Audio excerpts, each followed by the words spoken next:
You've entered void of rules, a realm where normal constraints cease to exist. But beware, traveller, there is one rule here. You've got to hit subscribe. Seriously, it's the only rule we have. We just reached 1,000 brave souls, and we're hunting for 9,000 more to complete our dark ritual. I mean, reach our next goal, so subscribe.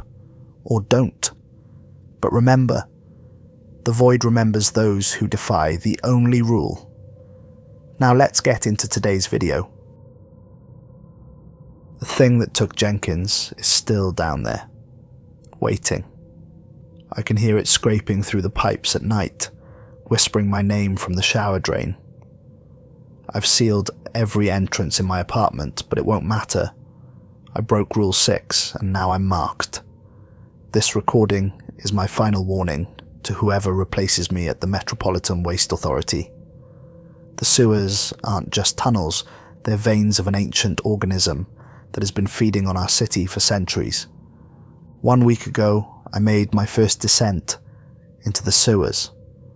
The memory is burned into my mind.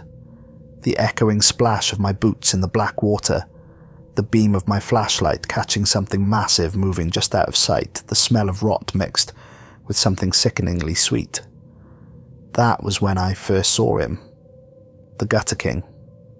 An enormous, pale, humanoid figure wearing a crown of rusted pipes. He disappeared when my light hit him directly, but I know what I saw. I radioed headquarters immediately, my voice shaking despite my training. Their response chilled me to the bone. You've seen him already. That's not supposed to happen on your first day. I should have quit then. I should have walked away and never looked back. But I didn't understand what I was dealing with. None of us did. My recruitment 3 months earlier should have been my first warning. The interview took place in a basement office with no windows. The interviewer's face remained in shadow throughout our conversation. The questions were bizarre. Do you dream in colour? Can you hold your breath for more than 2 minutes? Have you ever heard voices coming from drains? I answered truthfully, thinking these were psychological screening questions. Then they showed me the footage labelled Maintenance Incident 37B. The video showed an inspection team encountering something that caused the camera to distort violently. I couldn't make out exactly what they found, but I heard the screams. The screams were enough. The interviewer leaned forward, finally revealing a face that was unremarkable, except for eyes that seemed too wide, too unblinking. What you'll find down there defies conventional biology. The city wasn't built on solid ground. It was built on something else. I signed a contract with unusual clauses about psychological recalibration and entity encounter protocols. The final page contained a warning in bold red letters. The rules aren't suggestions, they're survival. Before I could even ask what that meant, I was escorted to another room where a medical technician drew blood and took skin scrapings.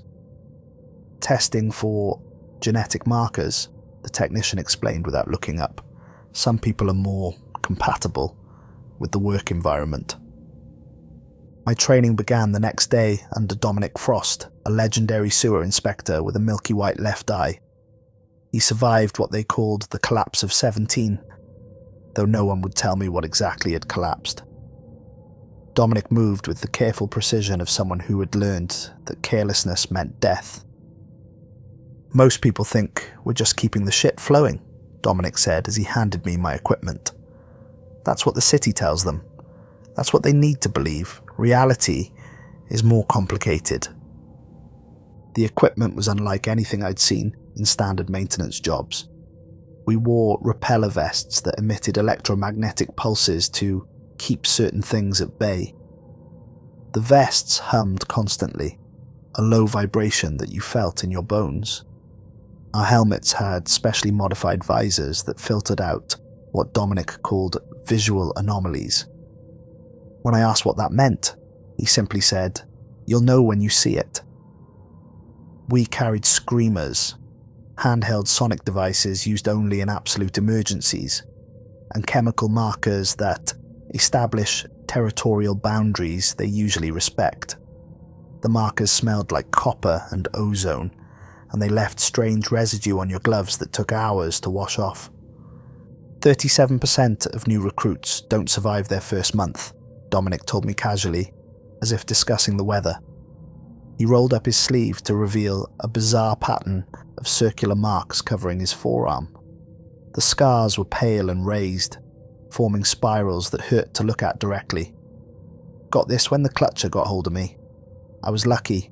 It usually takes the whole person, not just a piece. As if summoned by the mention of casualties, a commotion erupted from the locker room. Another recruit came running out, face pale with terror, screaming about eyes in the water and fingers that counted too high. 3 security personnel in black uniforms subdued him with practiced efficiency and dragged him away. His screams echoed down the corridor long after the doors closed behind them. Dominic didn't even turn to look. "Happens about once a week," he said. "Some people can sense what's down there even before they go down. Their minds reject the possibility." Then he introduced me to the manual, an ancient leather-bound book with waterproof pages, some of which were stained with what looked disturbingly like dried blood. The binding was cracked with age, and certain pages had been torn out entirely. Others contained frantic handwritten additions squeezed into margins. "This book has saved more lives than you can imagine," Dominic said, his scarred fingers tracing the cover reverently. "Every rule was written in someone's blood, some literally." He opened to a page near the front where someone had drawn detailed anatomical sketches of something that looked almost human, but wrong in fundamental ways. The proportions were off, the joints bent in impossible directions, and where the face should be was just a smooth expanse of skin, marked with small holes. "Now," Dominic said, his voice dropping to the gravely serious tone that I would learn meant absolute attention was required, "let's talk about the rules." The rules were delivered with grave intensity, each one accompanied by explanations that made my skin crawl and my sleep fitful for weeks afterward. Rule 1. Never extinguish all lights simultaneously. Darkness is their domain, and in complete blackness, they can touch you. I've seen what happens to people who get touched. They come back different, if they come back at all. Rule 2. Always respond to whistling with the exact pattern.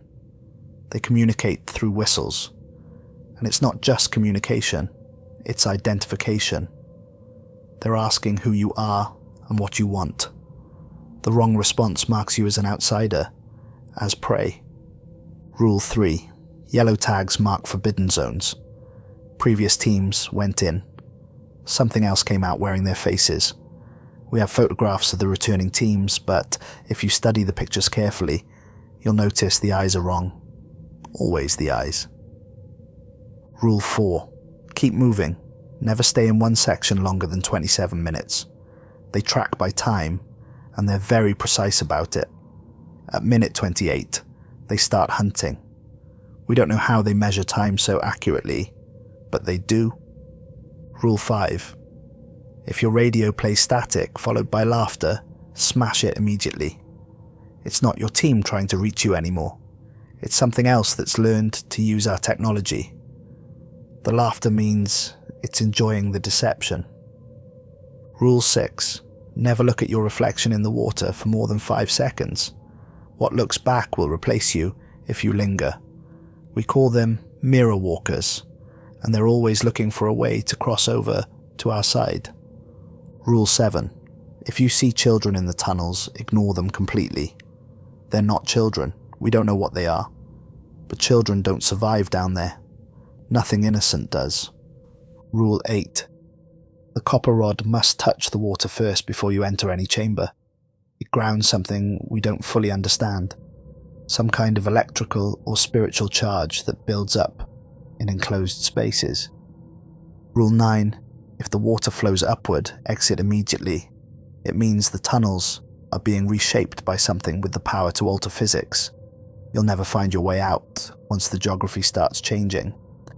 Rule 10. 3 knocks on your helmet means freeze completely. Movement attracts their hunting instinct. Absolute stillness is your only chance. Some of them hunt by motion, others by heat, but all of them respect the freeze response. I memorized each rule, sensing that my life would depend on them. The way Dominic's remaining eye would glaze over when he recited certain rules told me he had personal experience with the consequences of breaking them. There are other rules, he said quietly, closing the manual. Informal ones, like never go down alone if you've been having nightmares for 3 consecutive nights.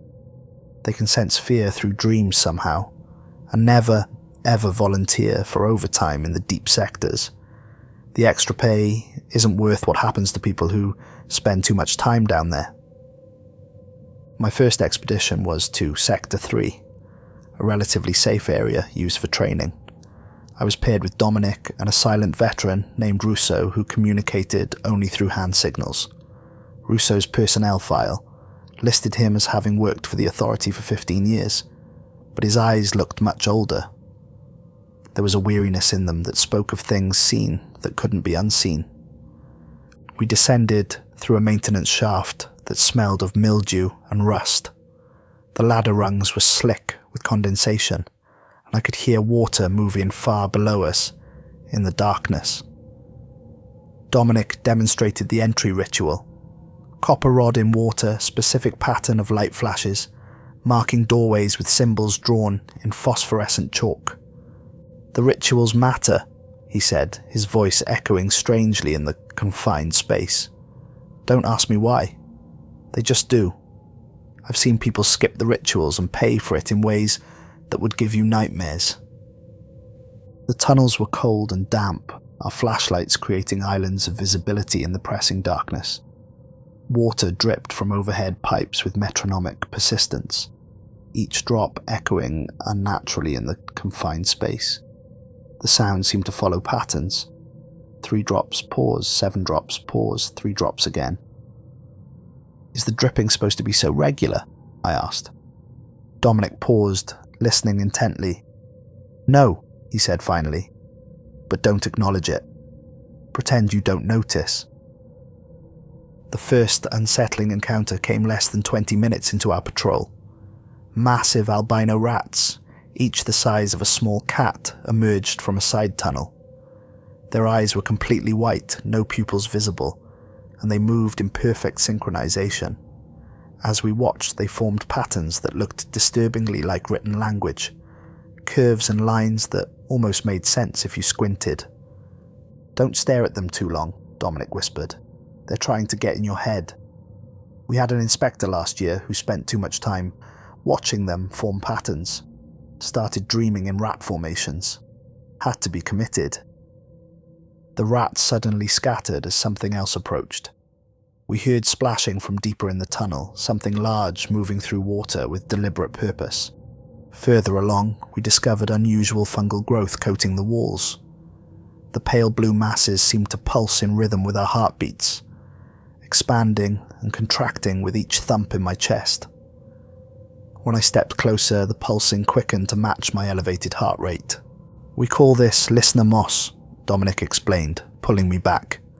It's harmless unless you're bleeding. If you're bleeding, don't go near it. It can taste iron in the air from 50 feet away. He showed me scars on the wall where the moss had been scraped away, leaving behind patterns that looked almost like bite marks. Jenkins got cut by some rusty metal last month, Dominic continued. The moss went crazy, started growing toward him, reaching out with little tendrils. We had to use the flamethrower attachment to clear a path out. Our radios began to pick up interference. Static broken by what sounded like children singing an old nursery rhyme backwards. The melody was familiar yet wrong, like something remembered from a nightmare. As we listened, other voices joined in, adult voices harmonizing with the children, creating a chorus that made my teeth ache. Ring around the rosy, pocket full of posies, the backwards singing continued. Ashes, Ashes, we all fall down. But sung in reverse, the innocent childhood song became something sinister and threatening.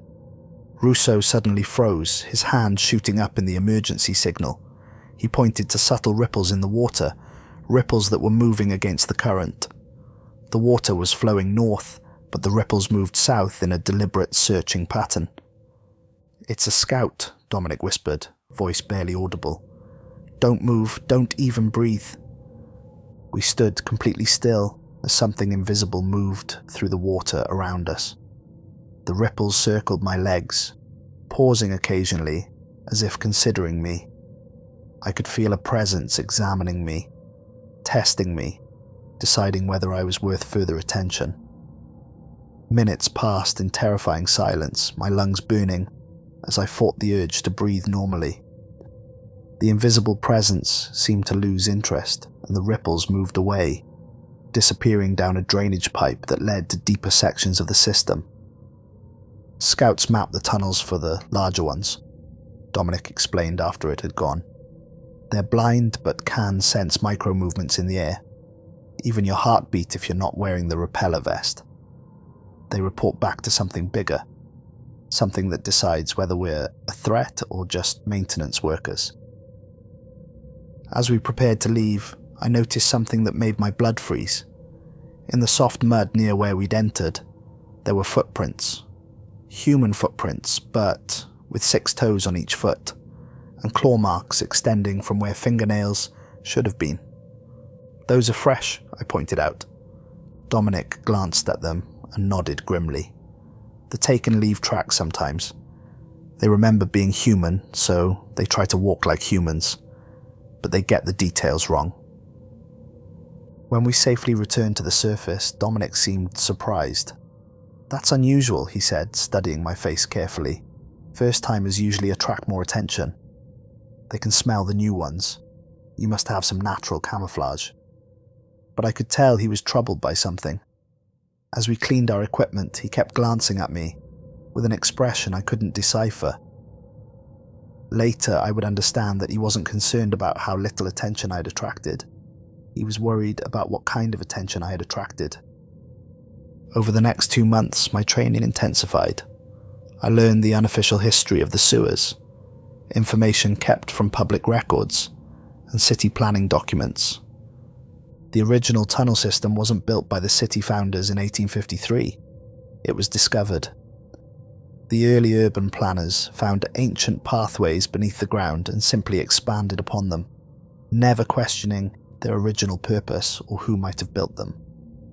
Archaeological surveys from the 1920s, kept classified ever since, revealed that the tunnels showed signs of habitation dating back thousands of years. In 1924, something happened that the records refer to only as the Great Sanitizing. Military flamethrowers were deployed throughout the system, and the National Guard cordoned off a 6-block area above ground. The official explanation was a severe rat infestation, but Dominic showed me photographs not included in the public archives. The things being burned in those images weren't rats. They were larger, more humanoid, and some appeared to be wearing clothing. "Look at this one," Dominic said, pointing to a particularly disturbing photograph. In the foreground, a soldier with a flamethrower was incinerating something that almost looked human, except for the elongated limbs and eyeless face. In the background, barely visible in the smoke, other figures watched from tunnel entrances.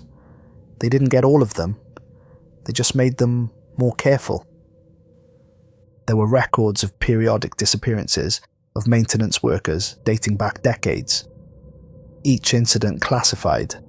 Each family paid substantial settlements in exchange for silence. But if you knew where to look, patterns emerged. Disappearances clustered around certain dates. New moons, solstices, and specific anniversaries that corresponded to no human calendar. "They're evolving," Dominic told me during one late-night training session. We were in the equipment room, supposedly cataloguing spare parts, but really he was sharing knowledge that wasn't in any manual. Adapting to our presence, learning our habits. The rules have to change sometimes because they figure them out. He showed me a chart tracking rule modifications over the decades. Rule 4, about the 27-minute limit, used to be 30 minutes. It was changed after a team stayed exactly 30 minutes and was found arranged in a perfect circle, all facing inward, all with expressions of peaceful contentment that family members said was completely unlike their personalities. They're getting better at mimicking us too, Dominic continued. The early ones were obvious. Wrong number of fingers, joints that bent backward, that sort of thing. Now they're subtle. They study us. They practice. I was introduced to the classification system for the entities we might encounter, a taxonomy built from decades of observation and terrible experience. Crawlers were insect-like beings that could flatten themselves to paper thinness, sliding through the narrowest gaps in the brickwork. They moved with a horrible undulating motion, too many limbs folding and unfolding in impossible ways. Their skin was translucent, showing organs that pulsed with bioluminescent light. The first time you see one, Dominic warned, you'll think it's some kind of costume or special effect. Your brain will refuse to accept that something like that can exist. Don't let your disbelief paralyze you. They're faster than they look. Mirror walkers could only interact with our world through reflective surfaces, which explained Rule 6 about reflections.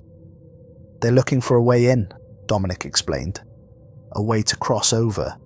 Your reflection is a bridge they can use. We lost an inspector 2 years ago because he spent too long looking at himself in a puddle. The reflection started moving independently, then reached out of the water and pulled him in. Leviathans were massive aquatic entities rarely seen, but whose movements could be felt throughout the system.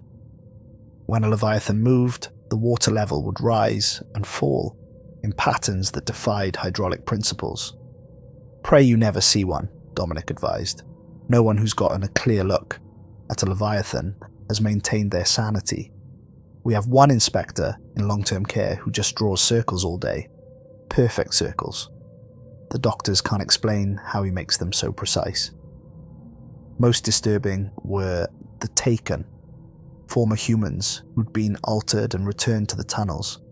They looked almost normal, except for subtle wrongness in their movements and speech patterns. They send the taken back to us as infiltrators, Dominic said, or messages. We're still trying to decode what they're trying to say. He showed me a photograph of a man named Peterson who had disappeared 3 months earlier. Next to it was a security camera still of someone who looked exactly like Peterson, returning to the facility. Look at the eyes, Dominic instructed. The original Peterson had brown eyes. This one has brown eyes too, but look at the pupils. They're vertical, like a cat's. I excelled at training, developing a reputation for staying cool under pressure. This caught Dominic's attention, and he began sharing forbidden knowledge that wasn't part of the official curriculum. The city didn't build the sewers to manage waste, he confided one evening, as we walked through an empty corridor. They built them to contain what was already down there. It's not about infrastructure, it's a prison. The problem is the prisoners have been digging out for centuries. He led me to a section of the facility I hadn't been authorized to enter before. A vault beneath the main building that required 2 keys to open. Inside were artifacts that made my head hurt to look at directly. Sculptures made from fused bone and metal, symbols carved into stones that seemed to shift when observed peripherally, and jars containing specimens floating in preservative fluid. This is what we're really dealing with, Dominic said, indicating a jar that contained something that looked like a human hand, with too many joints. Not animals, not mutants. Something else entirely. Something that was here long before us. One specimen particularly caught my attention. A chunk of what looked like brick from the old tunnels, but the surface was covered in tiny holes, each hole perfectly round, and deep enough that our flashlight couldn't illuminate the bottom. That's a piece of the original foundation, Dominic explained. From the deepest part of the system. Those holes appear randomly, and we can't figure out what makes them, but if you listen carefully, He held the specimen near my ear, and I could swear I heard something, a faint whistling sound emanating from the holes, like wind through a cave system. After 3 months, I was cleared for mid-level sectors. I was paired with Russo and a newcomer named Alex Wayland, who displayed the cocky confidence that often got rookies killed. Alex had a background in urban exploration, posting videos of himself in abandoned buildings and storm drains. He seemed to think the sewer system was just another adventure. "I've been in tunnels all over the country," Alex bragged as we suited up. "Nothing down there I haven't seen before." Russo and I exchanged glances. Russo made a subtle hand signal that I had learned meant, "Watch this one carefully." Our expedition was to Sector 7D, a rarely inspected area near the old industrial district. The tunnels there were older, brick rather than concrete, with strange symbols, occasionally visible in the mortar. The symbols looked like writing, but in no alphabet I recognized. When I asked Dominic about them later, he said they predated any known human civilization in the area. The air was different in Sector 7D, thicker, with a metallic taste that coated your tongue and made your teeth feel strange. Our equipment functioned normally, but there was an underlying hum that seemed to come from the walls themselves. We discovered a massive chamber not on any official maps. The ceiling was so high our lights couldn't reach it, creating the unsettling impression that we were standing at the bottom of an infinite abyss. The walls were covered in the strange symbols, arranged in spiraling patterns that hurt your eyes if you tried to follow them to their conclusion. It was there we encountered our first crawler. The creature emerged from a crack in the wall that seemed too small to accommodate anything larger than a coin. It unfolded itself in jerky, sickening movements, limbs extending like someone crumpling a paper in reverse. Its body was segmented like an insect's, but covered in something that resembled human skin, pale and moist. The worst part was the face, or what passed for a face. Features that were almost human, but arranged wrong, as if someone had described a human face to an alien who had never seen one. The eyes were in the right place, but too large, completely black with no visible iris or pupil. The mouth opened to reveal teeth that were the right shape but the wrong size. Tiny human teeth filling a cavern-sized mouth. Alex took a step backward and bumped into me, his cocky confidence evaporating instantly. "What the hell is that thing?" Russo reacted with practiced efficiency, deploying a screamer without hesitation. The device emitted a high-pitched wail that made my teeth vibrate and my vision blur. The crawler recoiled, its elongated limbs folding in on themselves as it emitted a sound like steam escaping from a broken pipe. It folded itself back into the impossible crack and vanished, leaving behind only a smell like copper pennies and rotting flowers. "That," I told Alex as we all caught our breath, "is why we have rules." We continued deeper, finding sections of ancient brick architecture with unusual symbols carved into the keystones. Alex noted that the walls were warm to the touch despite the cold water surrounding us. I placed my hand against the brick and felt something I would have sworn was a pulse, slow and rhythmic, like a massive heartbeat coming from deep within the earth. In a partially collapsed tunnel, we discovered an abandoned inspection base from the 1970s, equipment still in place, as if the team had simply vanished while on duty. Coffee cups sat on a makeshift table, the liquid long since evaporated, but stains still visible. A deck of cards was scattered across the floor, but all the cards showed the same image, the Queen of Hearts, but with her face replaced by one of the strange symbols we'd been seeing on the walls. A logbook contained entries that grew increasingly paranoid and disconnected from reality. Day 17, mapped eastern section. Water behavior inconsistent with structural design. Rodriguez swears he saw something swimming past, but sonar shows nothing. Day 23. Jenkins heard whistling again. different pattern this time, responded as instructed. The whistling stopped, but we heard applause coming from somewhere above us. There's nothing above us but solid earth. Day 29, something following us stays just at edge of light. Rodriguez thinks it's watching, learning, started leaving offerings, food, tools. They disappear overnight. Day 35, found Peterson's helmet in tunnel we checked yesterday. Peterson is standing right next to me. Helmet is clean, no damage. Peterson says he never lost his helmet. Peterson's helmet is on his head. How can it be in two places? The final page contained only repeated writing, the same phrase scrawled with increasing pressure until the pen had torn through the paper. It wears your face. It wears your face. It wears your face. As we examined the abandoned base, Alex's equipment suffered a power failure. His lights went out, plunging him into darkness momentarily. It was only seconds before his backup system engaged, but it was enough to violate Rule 1. In those few seconds of darkness, I heard something that made my skin crawl, a sound like children giggling, coming from all around us. The response from the darkness was immediate.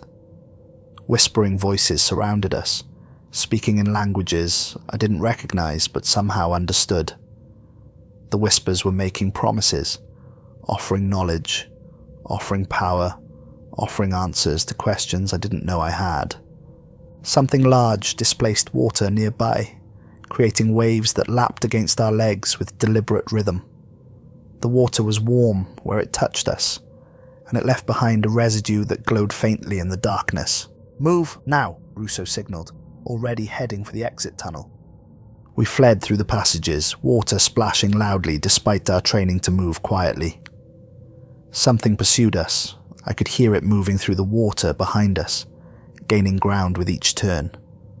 It made a sound like metal scraping against stone, punctuated by wet slapping sounds that I tried not to think about too much. Alex was at the rear of our formation. I heard him cry out, turned to see him dragged underwater by something pale and massive. Russo pulled me forward, refusing to let me go back for him. Rule 12, he signed.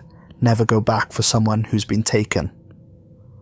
I didn't know there was a Rule 12. Seconds later, Alex resurfaced, sputtering and disoriented. We hauled him out and continued our retreat, but something was wrong. His movements were slightly off, his joints bending in ways that weren't quite right. His eyes, when they met mine, seemed to look from too far back in his skull, as if his consciousness had been pushed deeper into his head to make room for something else. Russo noticed too. He signaled to me discreetly to maintain distance from Alex. When we returned to base, Alex cleared medical screening somehow, but I observed his movements carefully. The difference was subtle, the way he held his fork in the cafeteria, fingers splayed at unnatural angles. The way he blinked, both eyes sequentially, rather than simultaneously.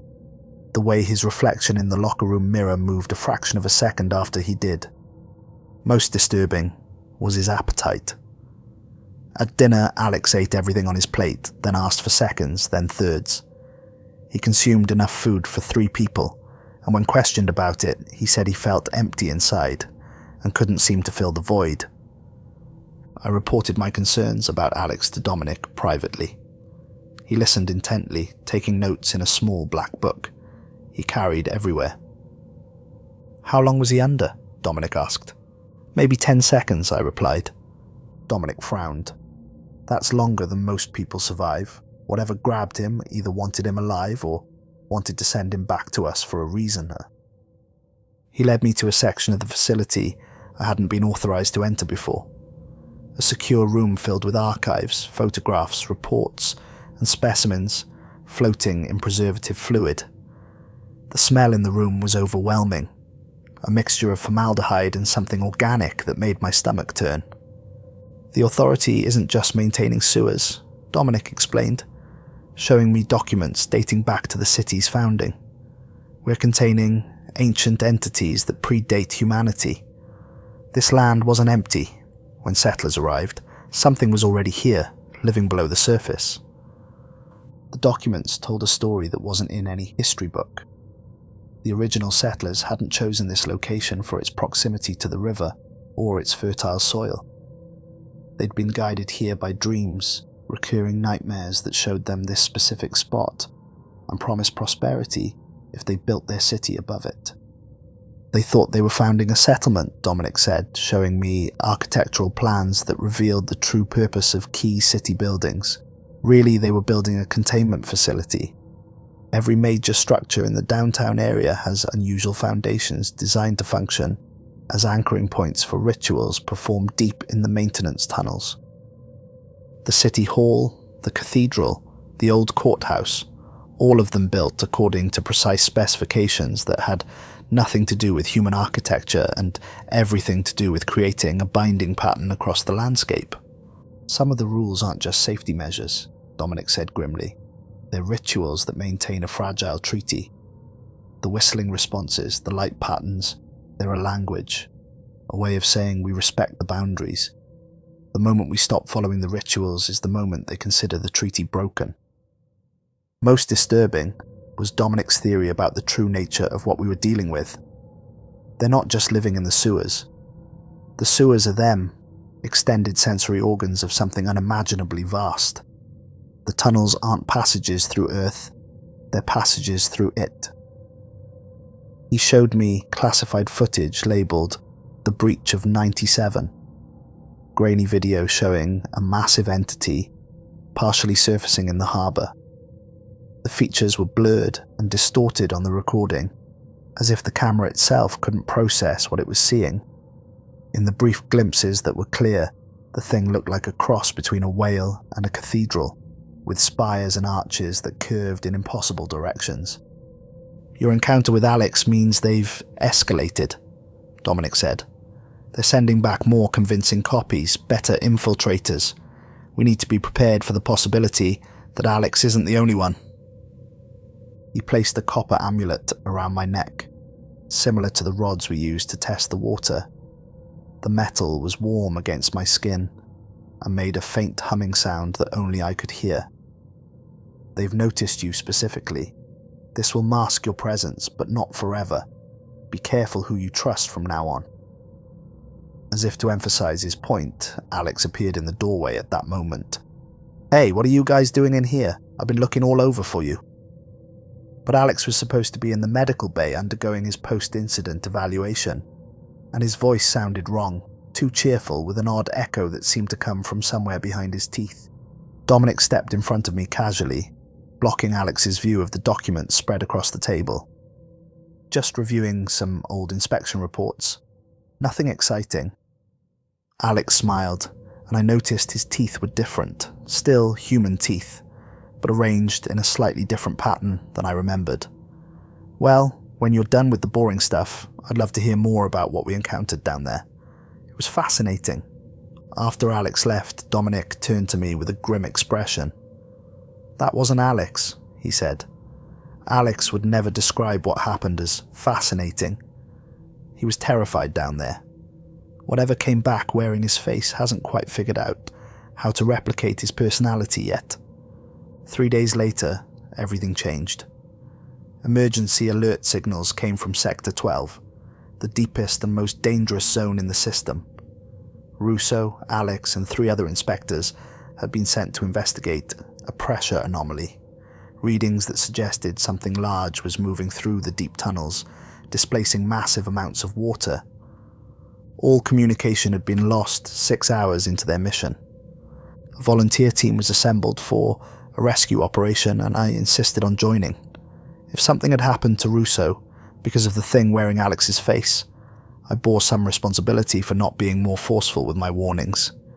Dominic reluctantly approved my participation but called me to his office before departure. He handed me a sealed envelope made of the same waterproof material as the manual. If you see the black door, use what's inside, not before, and God help you if you need to open it. The black door. I'd heard whispers about it in the break room, fragments of conversations that stopped when anyone noticed me listening. From what I could gather, it was some kind of gateway in the deepest part of the system, a threshold that no one was supposed to cross. Our descent into Sector 12 was like entering another world. The tunnels were older here, built from stone that looked hand-carved rather than machine-cut. The walls were covered in more of the strange symbols, but these were different, more complex, arranged in patterns that seemed to tell a story if you could read them. Conditions became increasingly abnormal the deeper we went. The water exhibited multiple conflicting currents, flowing in different directions at different depths. I watched a piece of debris get caught between two opposing flows and spin in place, trapped in a whirlpool that defied the tunnel's straight-line construction. Tunnels seemed to change configuration when not directly observed.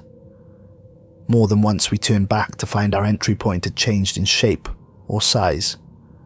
Doorways that had been round were now square. Passages that had sloped down were now level. Our chalk marks, carefully placed to track our route, appeared in locations we hadn't been. Sound behaved strangely too. Our voices sometimes echoed from the wrong direction, or returned to us seconds after we had spoken, the words subtly altered. I said, "clear," and heard, "here," echo back. Russo called my name, and I heard him say, "pain" instead.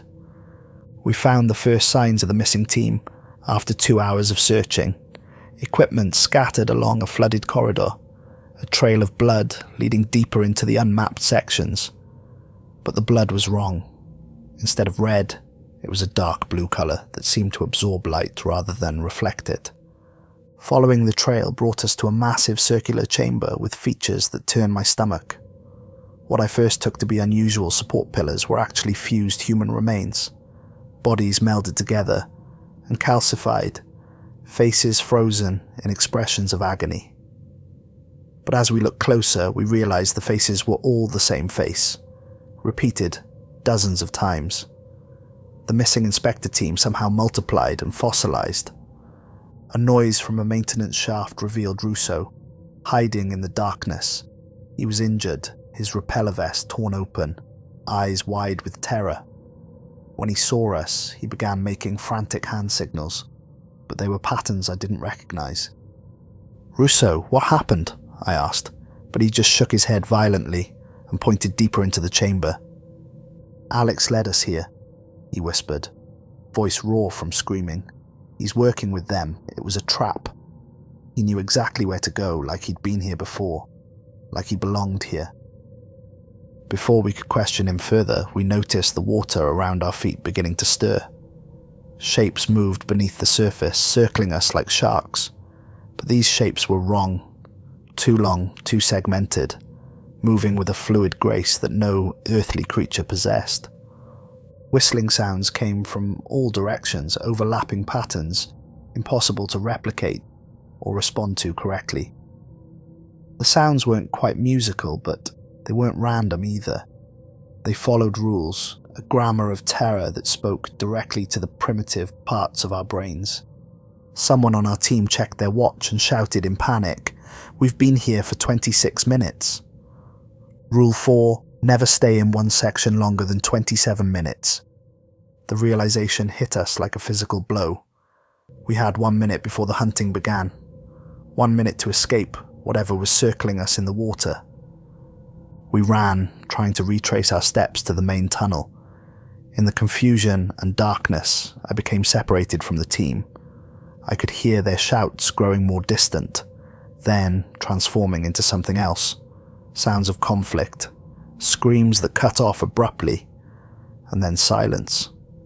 I found myself in an unmapped section, my suit systems failing one by one. My radio picked up fragments of communications, frightened voices overlaid with sounds that shouldn't exist, mechanical screeching mixed with organic clicking, and underneath it all, laughter that sounded disturbingly human. The tunnel I followed had changed. The walls were perfectly smooth, almost polished and completely dry. No moisture, no fungus, nothing that belonged in a sewer system. The floor was warm beneath my feet, pulsing with a rhythm that matched my heartbeat.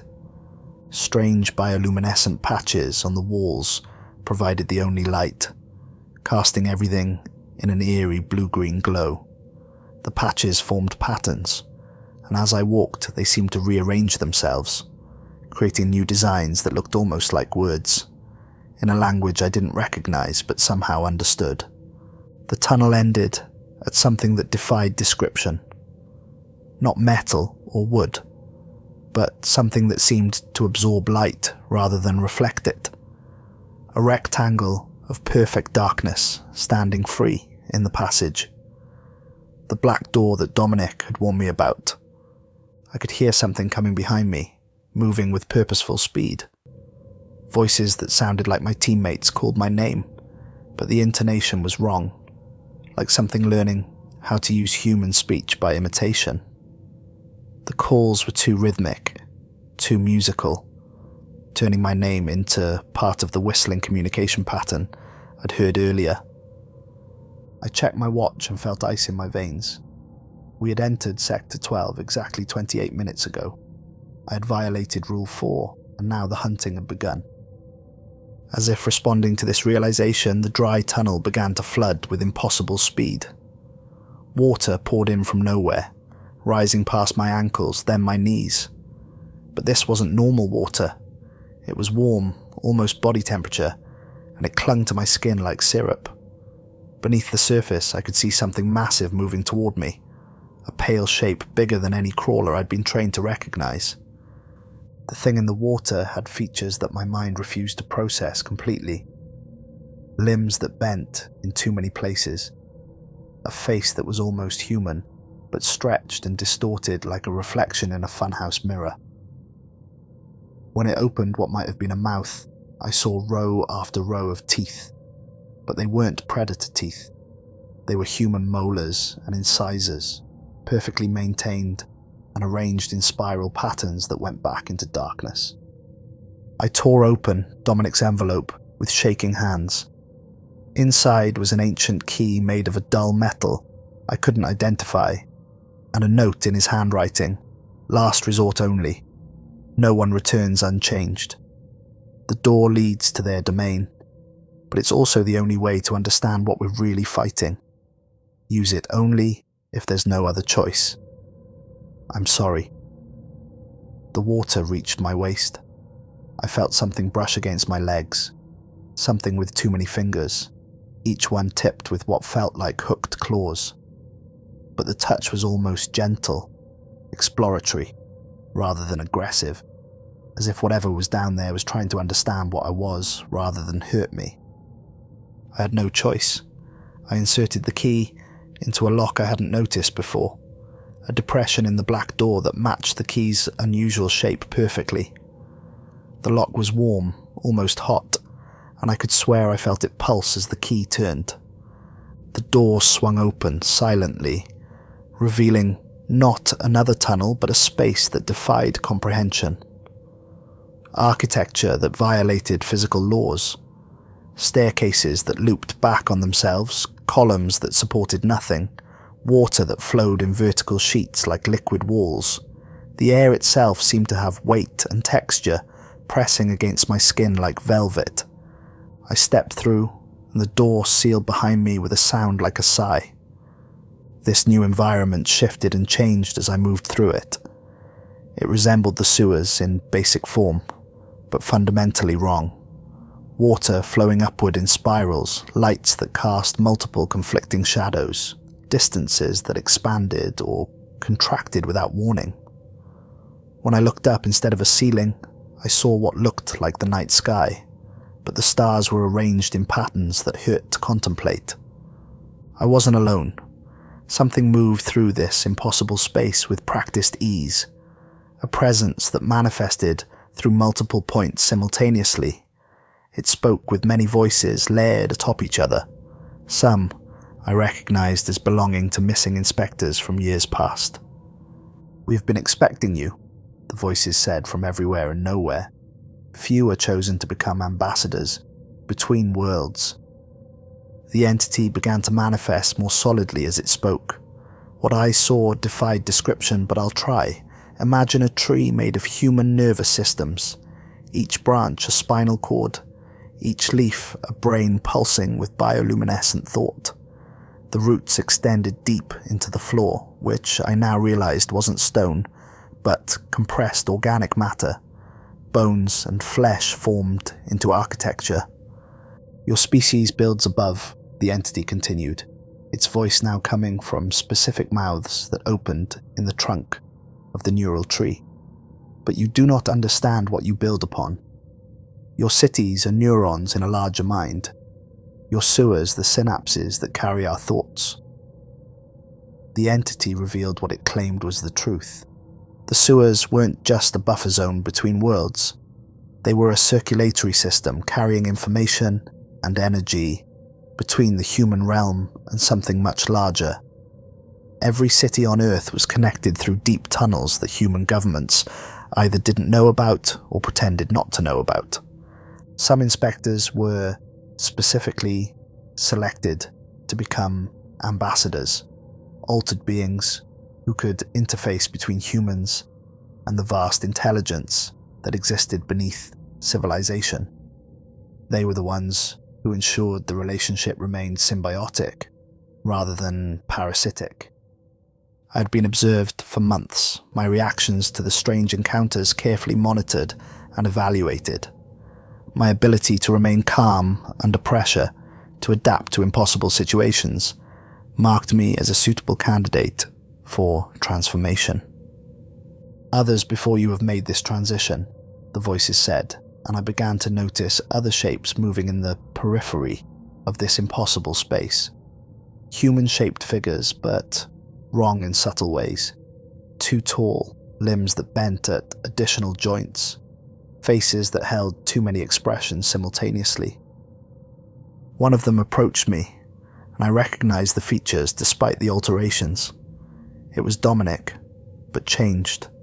His skin had a translucent quality that revealed the circulatory system beneath, pulsing with the same bioluminescent light as the entity. His eyes were solid black now, but when he looked at me, I sensed recognition and something that might have been sympathy. Your Dominic is one of us, changed long ago, but serving both sides, the main entity explained through its collection of mouths. He has been preparing candidates for decades, identifying those with the proper compatibility. My mind reeled at the implication. Dominic, my mentor, the one who had given me the key, was one of them. How long had he been changed? Had he ever been fully human during our time together? The fear you feel is natural, Dominic's altered form said, his voice now carrying harmonics that resonated in my bones. But it passes. Understanding replaces fear. Purpose replaces confusion. The entity offered what it called a choice, but I could sense it wasn't really a choice at all.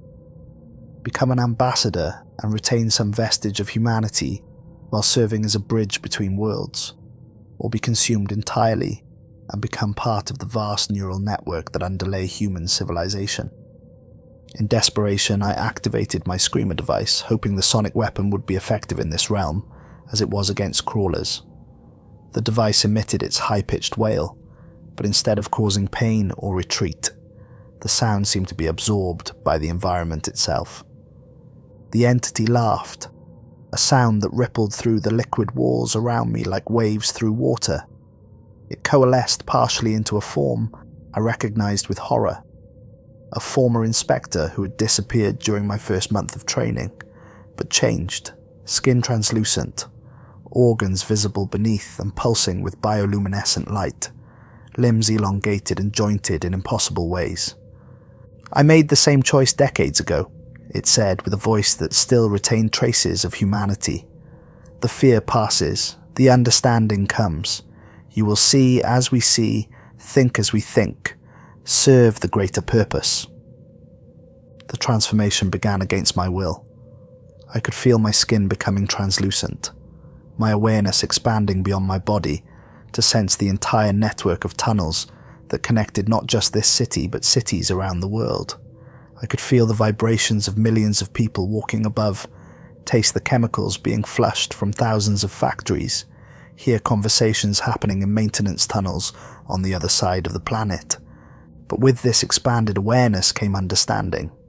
The relationship between humanity and this vast underground intelligence wasn't parasitic, it was symbiotic.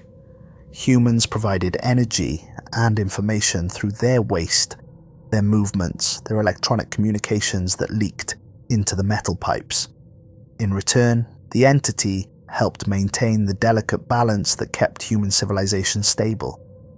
Natural disasters that should have been devastating were subtly deflected. Economic collapses that should have brought down governments were cushioned by forces that operated through infrastructure. Wars that should have ended in mutual annihilation were prevented by careful manipulation of communication networks. As my human consciousness faded, one final clarity emerged. I understood why the rules existed and the true purpose of the Metropolitan Waste Authority. Not to fight the creatures, not to maintain infrastructure, but to select, prepare, and deliver suitable candidates for transformation. Maintain the pool of ambassadors who could serve both sides of an alliance that kept the world functioning. The last purely human thought I had was a moment of terrible understanding. Every city needed its inspectors, and every inspector eventually discovered the truth. Some became food for the entity. Others, the lucky ones, became part of it.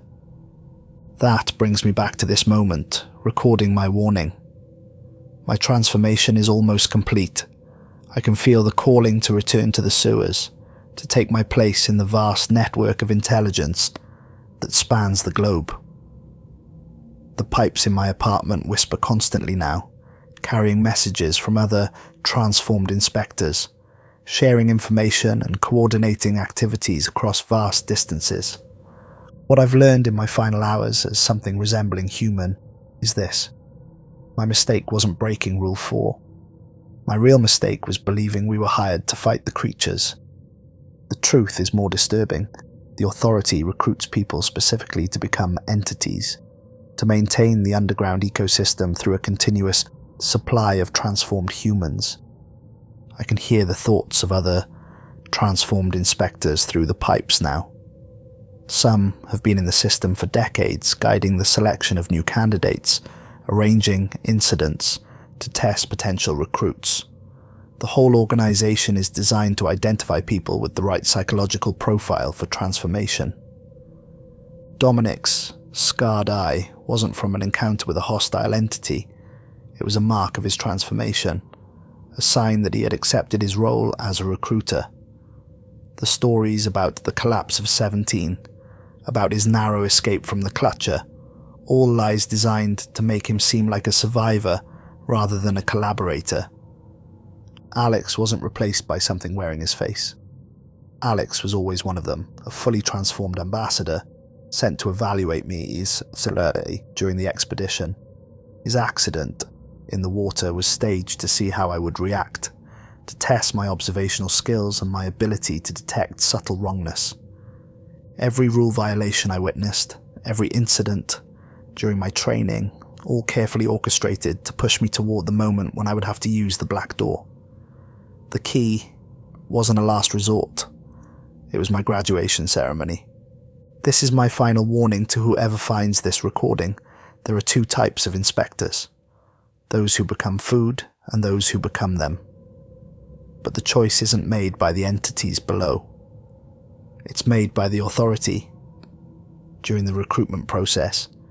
If you've been hired for sewer inspection, if you've passed their psychological screening, if you've demonstrated the right combination of curiosity and adaptability, then you've already been selected.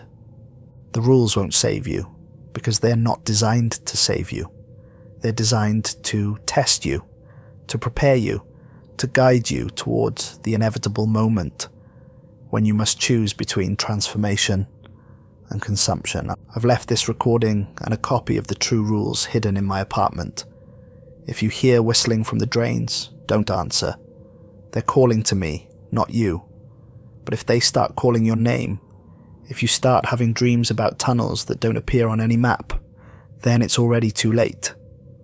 The front door to my apartment has just splintered inward. I can hear movement in the hallway, fluid and wrong but purposeful. It sounds like Dominic, but I know better now.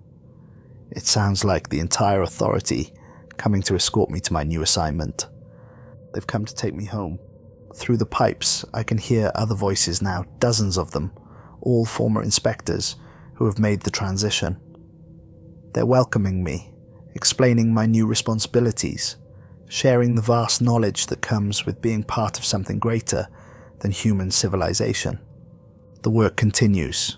Cities need maintenance.